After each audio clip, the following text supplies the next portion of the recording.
It started like any other night in late-night television. Cameras rolling, the crowd restless, studio lights glowing deep red. But this wasn't just another monologue.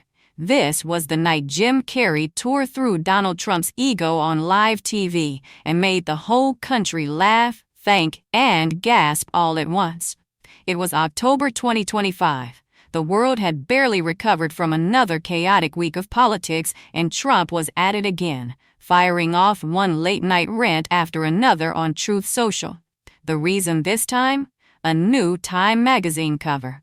Trump had spent half the night fuming about the photo they used. The lighting, the angle, even the shadow on his suit, everything had offended him. He called it, quote, "the worst picture ever taken of me. Totally unfair. Total hatchet job." So when Jim Carrey walked out onto his late-night stage holding that very same magazine, the audience already knew something special was about to happen.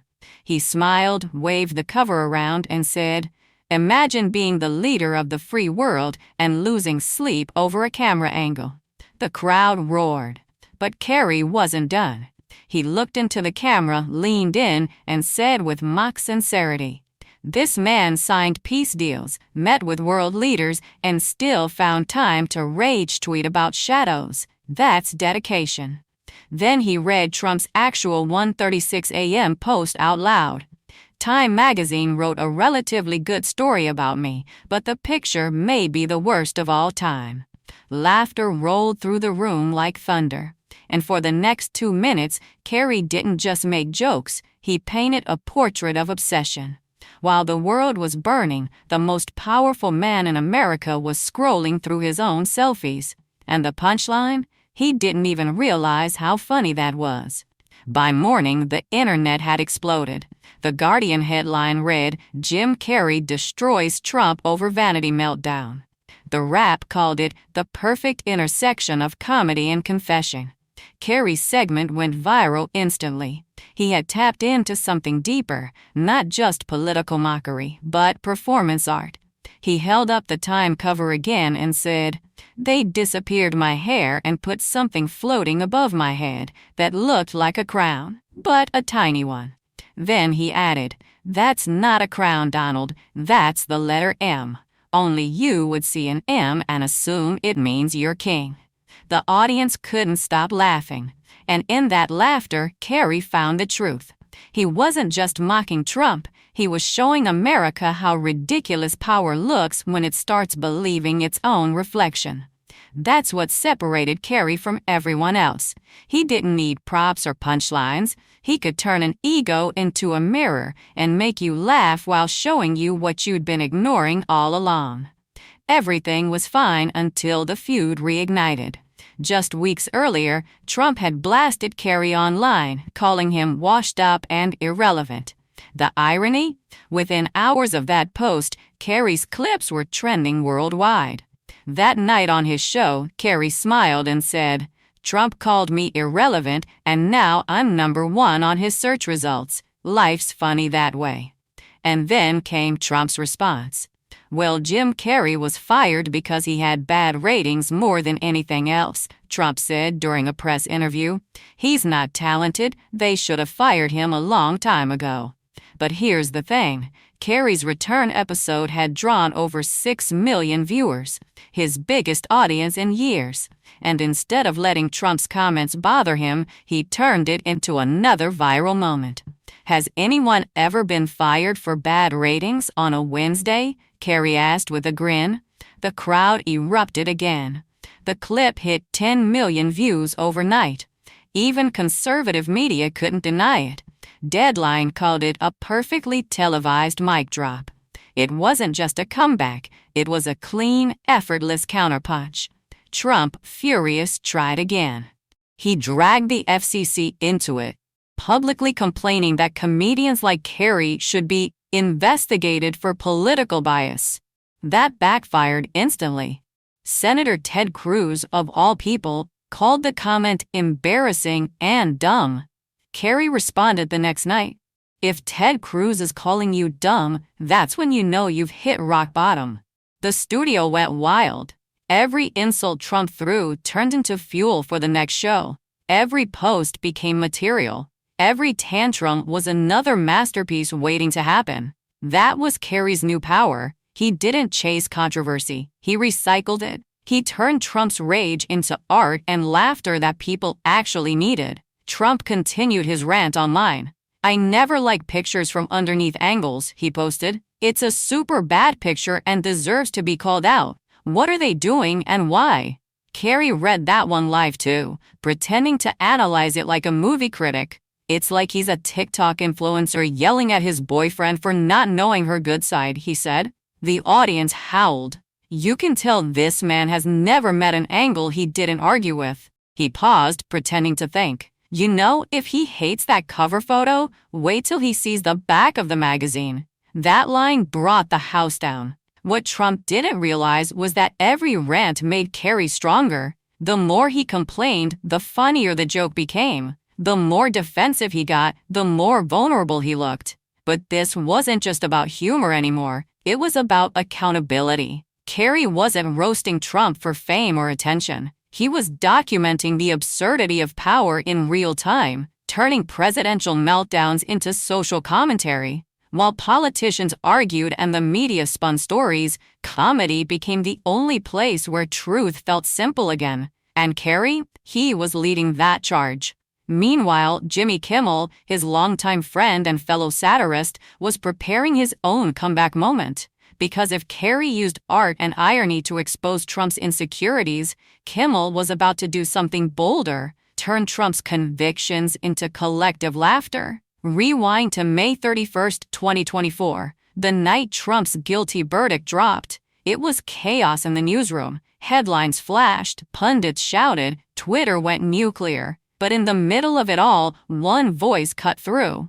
Jimmy Kimmel walked onto his stage holding the verdict sheet in one hand and his cue cards in the other. "No president," he said, slowly, "has ever been convicted more." Then, without missing a beat, also, "None have ever worn more makeup while doing it." The crowd exploded. Kimmel flipped the paper dramatically.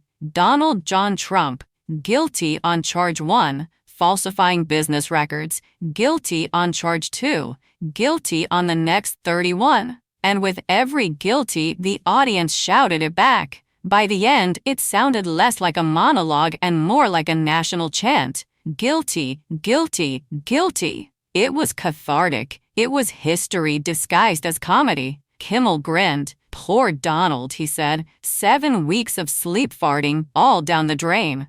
CNN called it a live comedy verdict, and millions of viewers agreed. That night felt like closure. For years, Kimmel had been the late-night comic relief to political madness, but that moment made him something else, a voice of shared relief. He turned justice into laughter and laughter into release. Trump predictably hated it. He called it a disgrace, rigged, a witch hunt, but no matter how loud he yelled, the world kept laughing. Because laughter in that moment wasn't cruelty, it was clarity. And just like that, the war between the comedian and the former president entered a new chapter, a battle of words, timing, and truth. Because while Trump kept shouting into his echo chamber, Carrey and Kimmel had figured out something far more dangerous to his ego. You can't win a fight against people who make your anger their art. And this was only the beginning.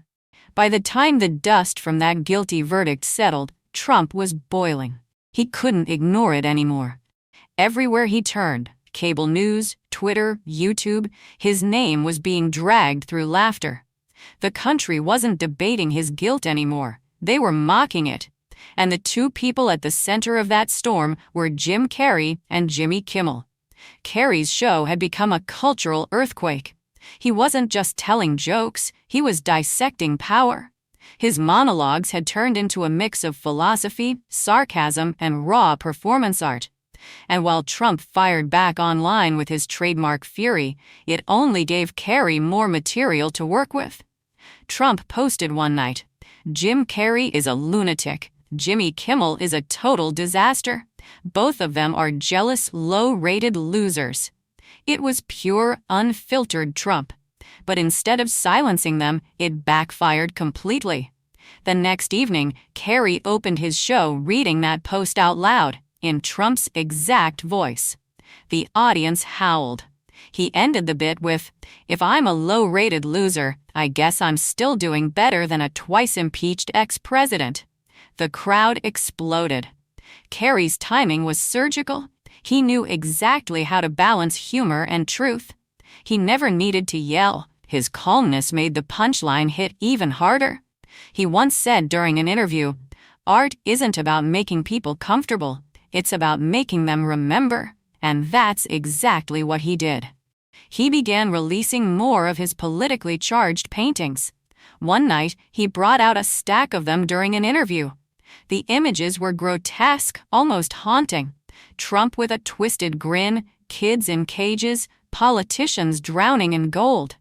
The audience sat in silence as Carrey explained each one. "This is what I do now," he said. "I draw the monster so people don't forget what it looks like." The crowd didn't laugh. They applauded. It was one of those rare moments on live television where the line between art and activism disappeared. The next day, Jimmy Kimmel played that clip on his own show. He looked at the screen and said, "Jim Carrey's not mocking Trump's face anymore. He's showing us what it feels like to live inside his chaos." That single sentence went viral across every platform. Commentators called it poetic, critics called it brave, and viewers called it necessary. Kimmel and Carrey had accidentally become a tag team of truth, one with a microphone, the other with a brush. They weren't competing, they were completing the same story from two different angles.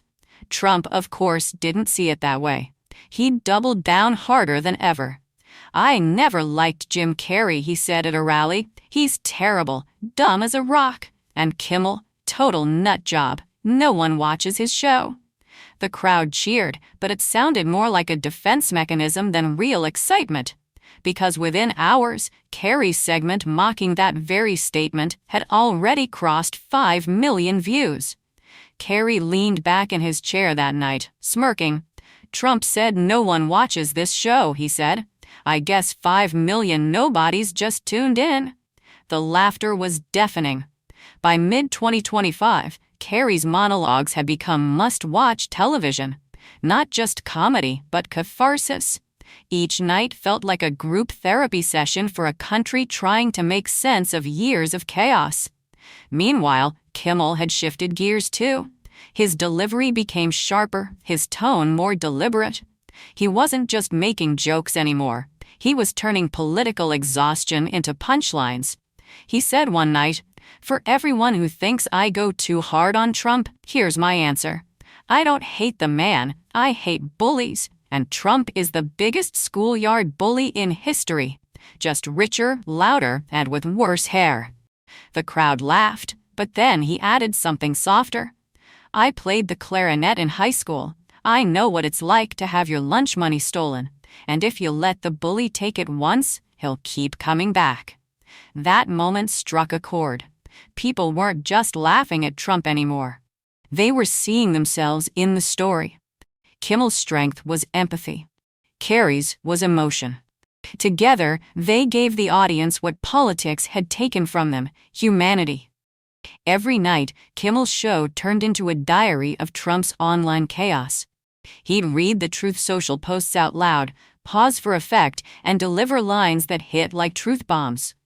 When Trump ranted about being the most mistreated man in history, Kimmel replied, "Tell that to Abraham Lincoln, or Jesus." The audience erupted. Meanwhile, Carrey was using his art to hit the same nerve visually. His paintings weren't just political, they were psychological. One of them showed Trump standing in a mirror maze, each reflection warped and screaming. He titled it "The Narcissist's Labyrinth." Critics called it the most haunting portrait of modern America. Then came the moment that changed everything, a collaboration no one saw coming. Kimmel invited Kimmel onto his show. Two voices of satire side by side, ready to talk about the man who made them household names again. The audience cheered before they even said a word. Carrey leaned forward and said, So, Jimmy, how does it feel to know we've spent 5 years living rent-free in the mind of a billionaire? Kimmel smirked. I'd say it's cozy, but it smells like bronzer and Big Macs. The laughter filled the studio. Then Carrey said something that silenced the room. You know what's wild? We're not exaggerating. He writes our material for us, every night, every meltdown, every post. Kimmel nodded. We don't even have to invent anything anymore. The truth is the joke. That clip spread like wildfire. It was shared across social media with captions like, "Comedy just became history." People weren't just entertained, they were inspired. Trump, predictably, exploded again. He posted, "Comedy used to be funny. Now it's just people attacking me. They're jealous of my success." But the irony was painful, because the more he complained, the more power he lost. The truth was simple. He wasn't setting the conversation anymore. He was reacting to it. And that loss of control drove him mad. One night, he tried to strike back during a rally, mocking Carrey's paintings and Kimmel's jokes. He said, "These guys are nobodies. They don't even know what success looks like." Within 24 hours, both men had turned that quote into art. Carrey released a digital sketch of Trump drowning in gold coins, captioned, "Still searching for success." Kimmel read the quote live and replied, "Jim and I might not have your kind of success, Mr. President, but at least ours doesn't end in handcuffs." The studio went insane. The internet followed. At that point, the feud wasn't about politics anymore. It had become a cultural mirror. Trump represented everything people were exhausted by. Carrey and Kimmel represented the release. And then came the press conference that defined it all. Trump stood outside the courthouse, red-faced and fuming. "This was a disgrace," he yelled. "A rigged trial. I'm an innocent man." That same night, Kimmel replayed the clip. He stood behind his desk, looked at the camera and said, "I've seen better acting in high school musicals. At least they don't charge taxpayers for the costumes." The audience screamed with laughter. And before the sound died down, Kimmel added, "If this is what innocence looks like, I can't wait to see guilt." The next day, Carrey painted that exact scene. Trump surrounded by microphones that were melting into snakes. He titled it "Projection." That painting sold within an hour. Trump lost it again online. "Jim Carrey is disgusting. His art is garbage. Totally unfair. I'm a victim." But by then, everyone saw the pattern. Every time he said victim, he made himself the joke. Every rant, every outburst, every desperate defense, it was comedy fuel. And the wildest part? He didn't even realize it. He thought he was fighting back. But in reality, he was feeding the very people exposing him. That was the brilliance of Carrey and Kimmel. They didn't have to shout. They just waited. Because Trump's anger always wrote the next act for them. The harder he fought, the funnier it got. The louder he yelled, the smaller he looked. And soon, the world wasn't laughing at him anymore. It was laughing around him. He had become the noise, not the message. And when Carrey and Kimmel finally realized that, they didn't need to push any harder. They just had to keep doing what they'd been doing all along, turning his rage into reflection. Because comedy wasn't just entertainment anymore. It had become the nation's survival mechanism. And the man who once controlled every headline was now trapped inside every punchline. The next time Donald Trump appeared on camera, it wasn't on his terms. He wasn't standing behind a bold podium or shouting to a roaring crowd. He wasn't the center of his own rally. This time, he was the subject of a story, one that he couldn't rewrite, delete, or outshout. Jim Carrey had teased it for days. He promised something special, something that wasn't just comedy. He said, "Next week, we're not just showing clips, we're showing truth, and it's going to sting." The internet exploded with theories. Was he planning another Trump speech, a new art reveal, a political stunt? Nobody knew. But when the night finally came, everyone was watching. The studio opened in silence. No music, no cheering, just a single spotlight on Carrey as old clips of Trump played behind him on the big screen. Trump shouting at reporters, Trump waving papers in the air, Trump yelling "witch hunt" over and over, each moment louder, more chaotic, more desperate. Then Carrey's voice came in, quiet, steady, and haunting. "Some people seek power to lead," he said. "Others seek power to hide."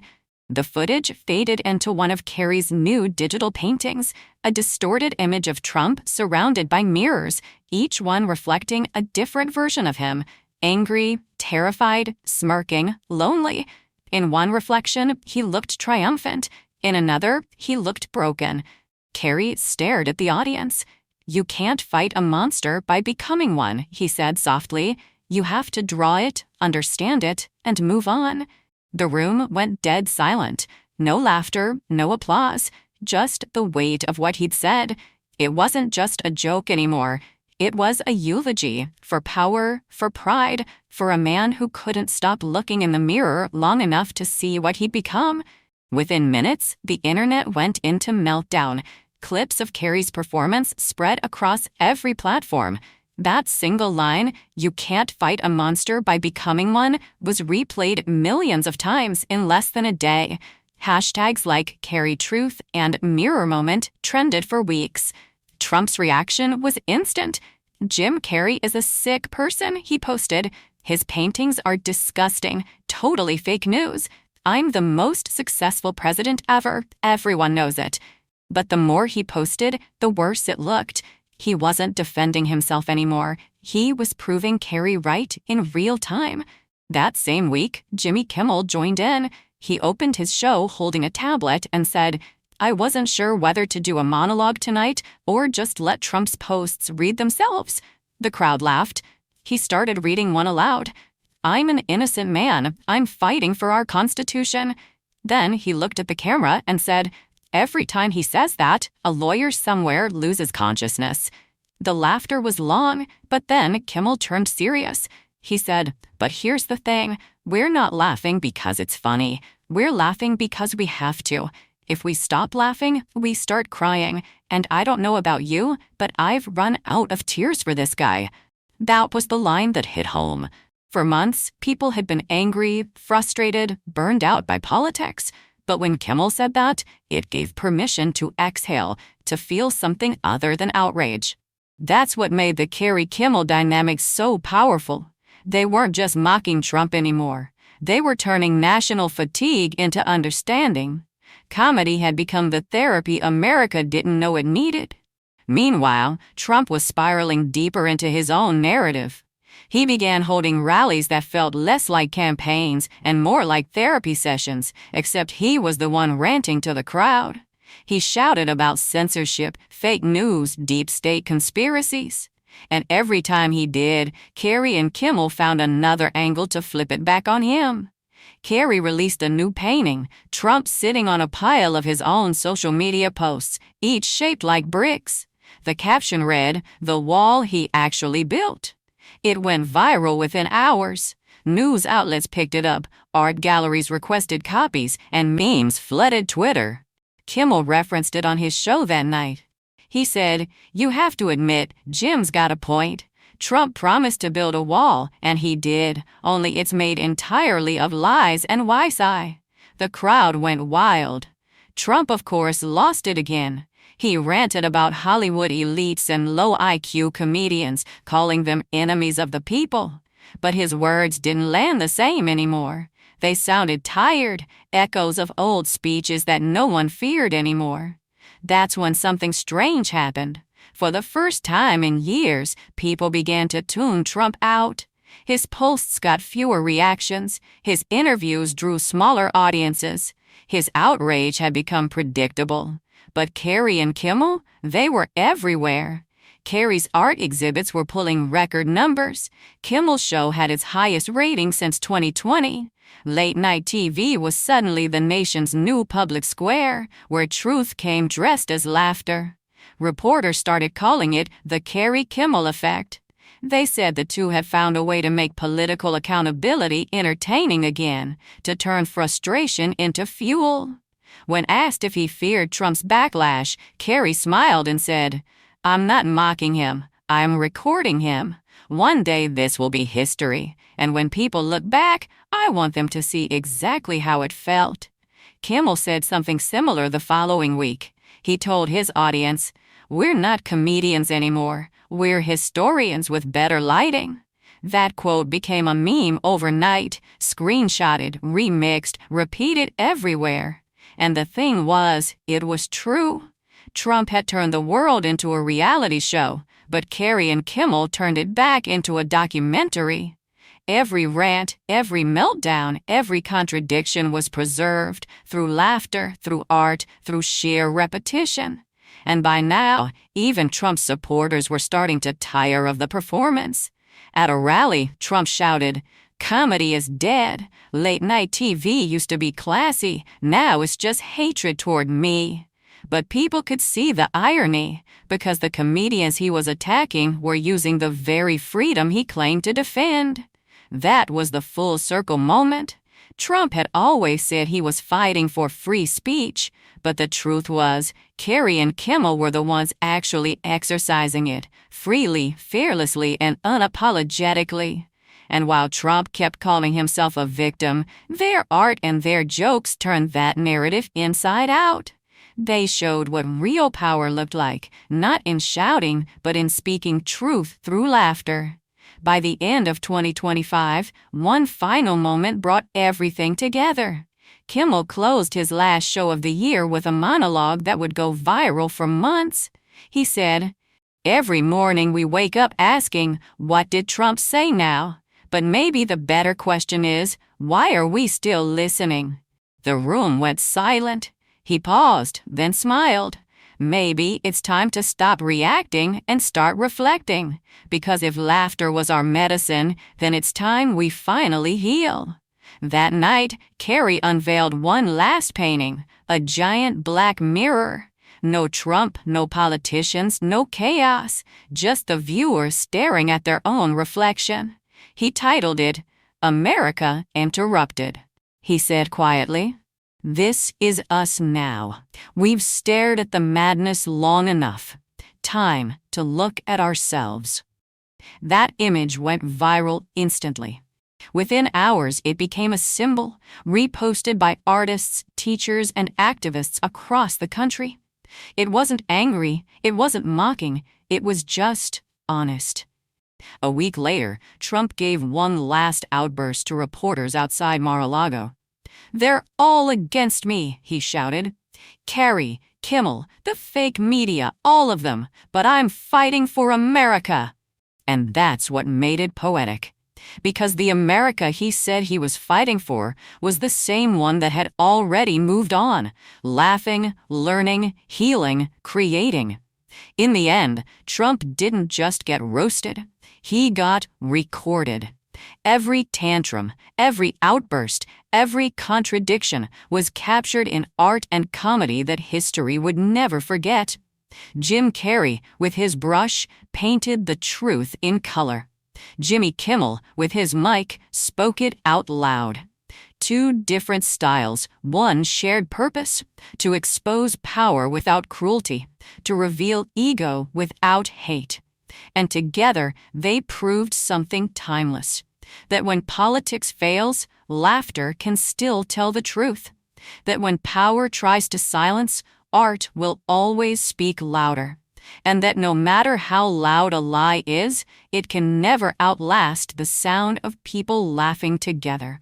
So if you still believe laughter can be justice, remember this story. Because in the end, it wasn't about the jokes. It was about courage. The courage to tell the truth. The courage to laugh at it. And the courage to keep creating until the noise finally fades.